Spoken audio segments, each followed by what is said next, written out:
A very good morning, my dear 6th class students. Welcome back in YouTube classes. Students, as last year, we had given to you YouTube videos of each class. So this year also we are giving to you the videos of each subject and in each class. So today I will teach you Hindi Amudini in 6th class Hindi Amudini. This is our Hindi second Hindi आमोदनी। तो सबसे पहले तो बच्चों मैं आपको ये बताऊंगी कि in Hindi up to 5th you had given 2 exams of Hindi. One is Hindi first and one is Hindi second. Hindi first is व्याकरण and Hindi second is Hindi साहित्य। बट 6th ऑनवर्ड्स बच्चों हमारा हिंदी का एक ही एग्जाम होगा जिसमें हमारा सपोज 80 मार्क्स का आपका एग्जाम है, तो उसमें आपके 40 मार्क्स का हिंदी फर्स्ट आता है और 40 मार्क्स का हिंदी सेकंड आता है। ठीक है, एक ही एग्जाम होगा आपका, 2 एग्जाम नहीं होंगे। ठीक है, ये आपको मैंने इसलिए क्लियर किया क्योंकि आप तैयारी करें आप उसी के अकॉर्डिंग कि 40 मार्क्स का आपका हिंदी फर्स्ट का आएगा, 40 मार्क्स का हिंदी सेकंड का आएगा। ठीक है, तो आज हम हिंदी आमुदनी पढ़ेंगे। निकाल लीजिए ये वाली बुक आप, और इसका चैप्टर नंबर 1 आज हम पढ़ेंगे, जो हमारी एक बच्चों पोयम है, चैप्टर नंबर 1।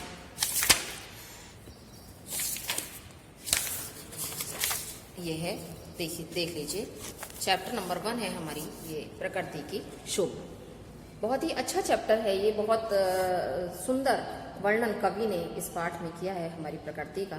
तो देखिए, आइए पढ़ते हैं हम इस चैप्टर को। श्रीधर पाठक जी की लिखी हुई ये पोयम है हमारी कि ध्यान लगा कर जो तुम देखो, ध्यान लगा कर जो तुम देखो।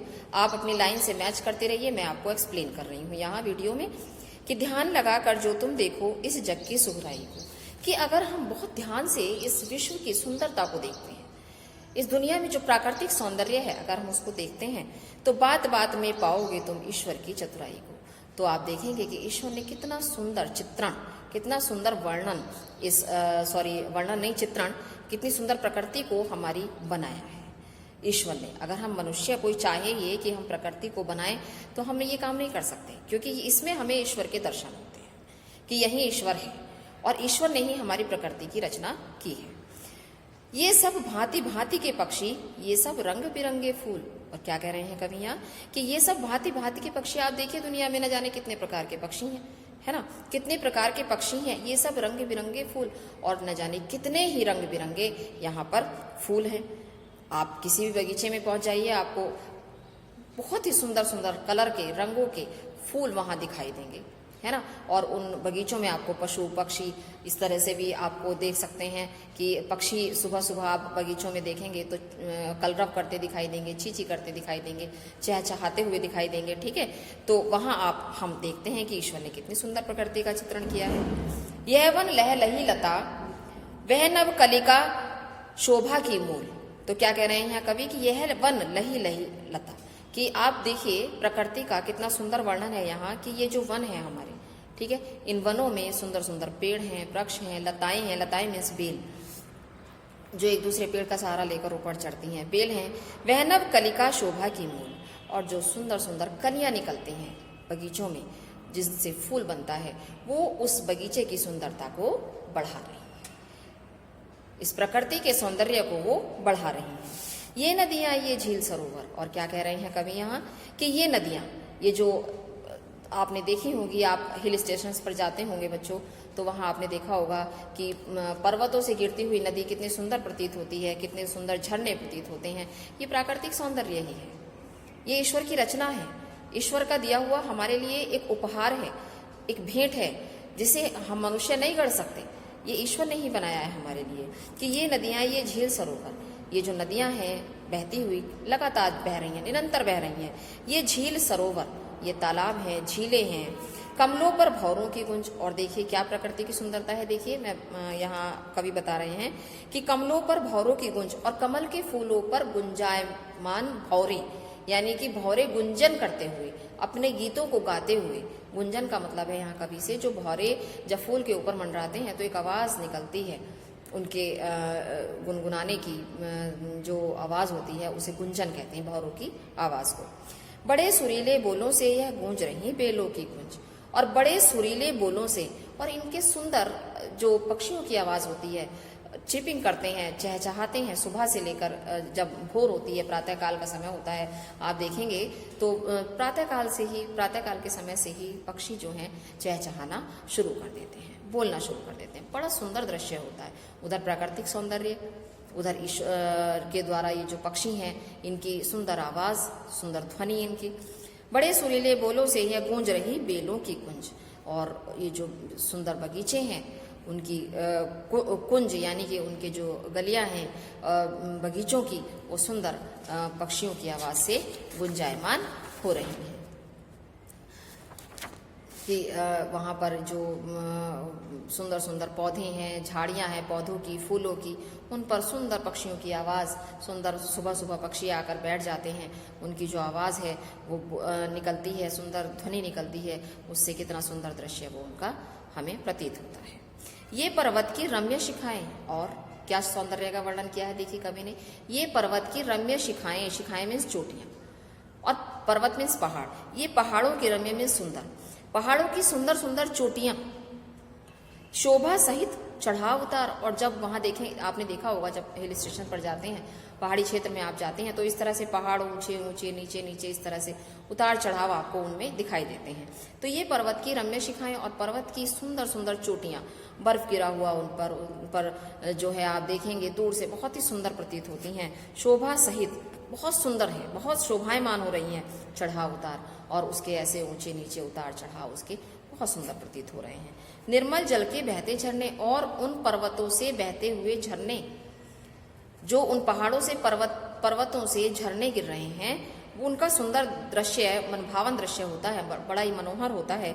सीमा रहित महाविस्तार, और उनकी कोई सीमा नहीं है, बहुत ऊंचे ऊंचे पहाड़ हैं, बहुत ऊंचे ऊंचे पहाड़ हैं, उनसे झरने गिर रहे हैं। उसकी शोभा को हम चित्रण जो है वो हम अपने शब्दों में वर्णन नहीं कर सकते। ये सब ईश्वर की ही रचना है, ईश्वर का दिया हुआ ही सौंदर्य है। नेक्स्ट स्टेंजा पर हम आते हैं कि हर प्रकार की ऋतु का आना, और ये सौभाग्य हमारे भारतवर्ष में ही है कि यहाँ पर हम हर ऋतु का आनंद ले सकते हैं। भारतवर्ष में हम हर ऋतु का आनंद ले सकते हैं, नित्य नवीन शोभा के संग, और हर ऋतु का, हर मौसम का एक अलग ही सुंदर दृश्य होता है। नित्य नवीन शोभा यानी कि नई सुंदरता होती है। अभी देखा आपने कि पतझड़ हो चुका था, तो हमारे पेड़ जो है बेचारे ऐसे लग रहे थे जैसे उन पर पत्ते तो थे नहीं कि सूखे खड़े हों।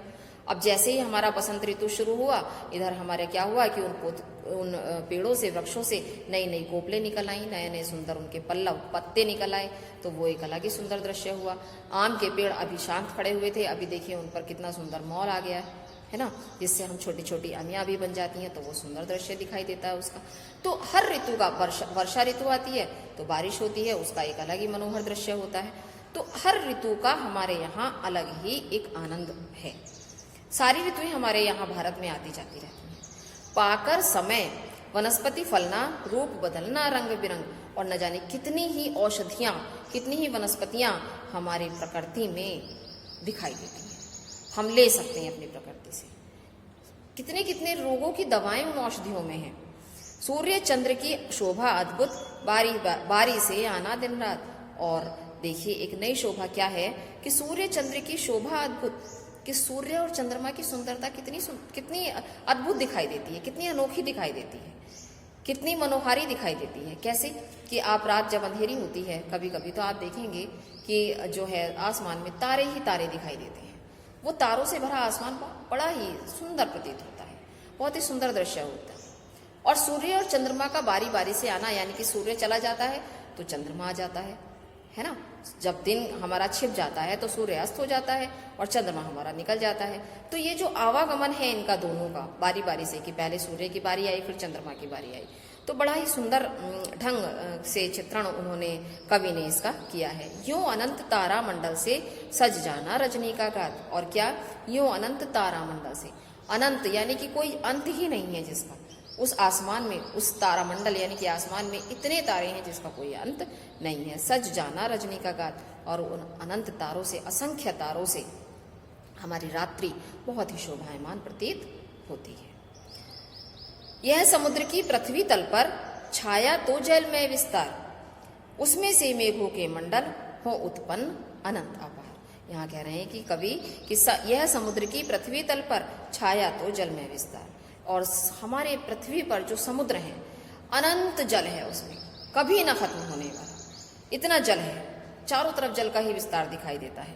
उसमें से मेघों के मंडल हो उत्पन्न अनंत अपार, और उसी जल से जब सूर्य की गर्मी उस पर पड़ती है, बाष्पोत्सर्जन की क्रिया होती है, भाप बनकर कहते हैं पानी ऊपर जाता है, तो वो उससे बादल बनते हैं और वही उसी से हमारी वर्षा होती है ना। ये हमारा विज्ञान है।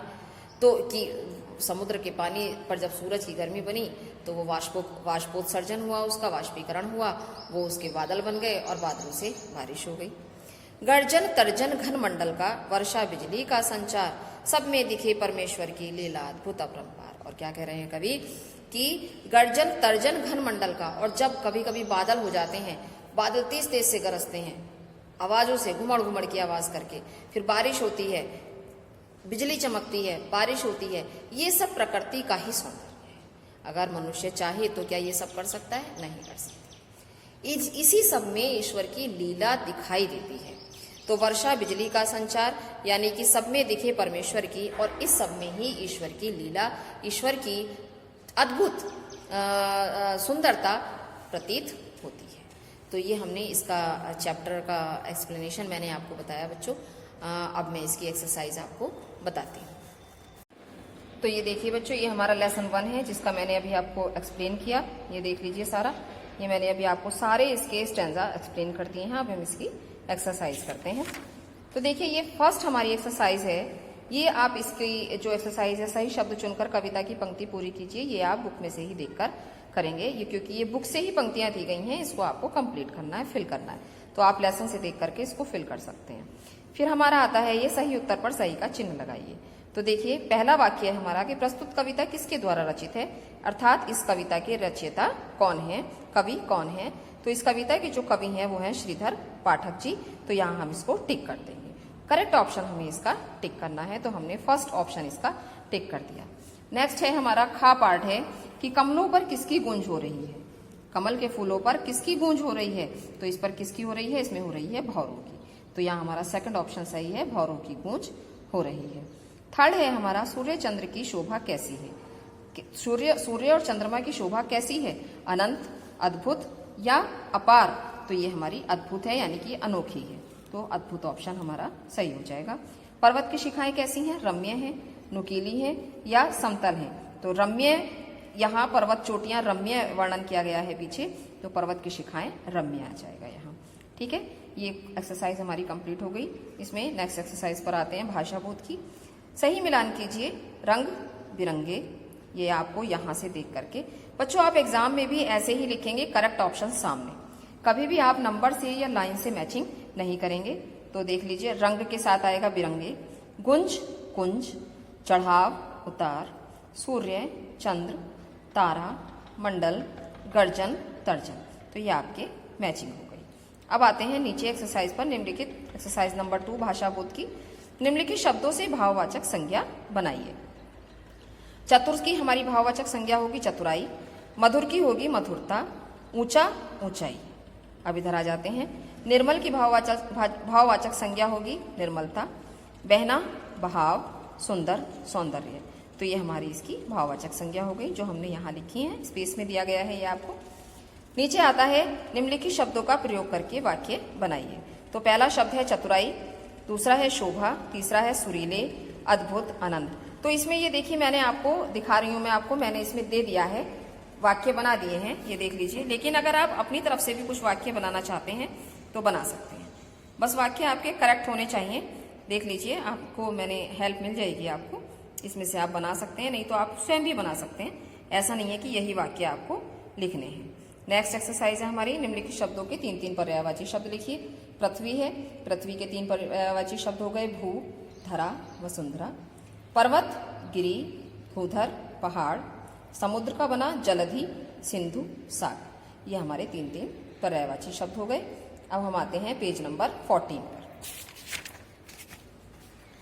तो ये देखिए बच्चों, भारत की प्रकृति का पुण्य स्थल, भारत को प्रकृति का पुण्य स्थल कहा है, अर्थात भारत में सबसे अधिक प्राकृतिक सौंदर्य हमारा दिखाई पड़ता है और किसी देश में इतना प्राकृतिक सौंदर्य हमें देखने को नहीं मिलता। भारत में 6 ऋतुएं अपनी छटा बिखेरती हैं, यानी कि सुंदरता बिखेरती हैं।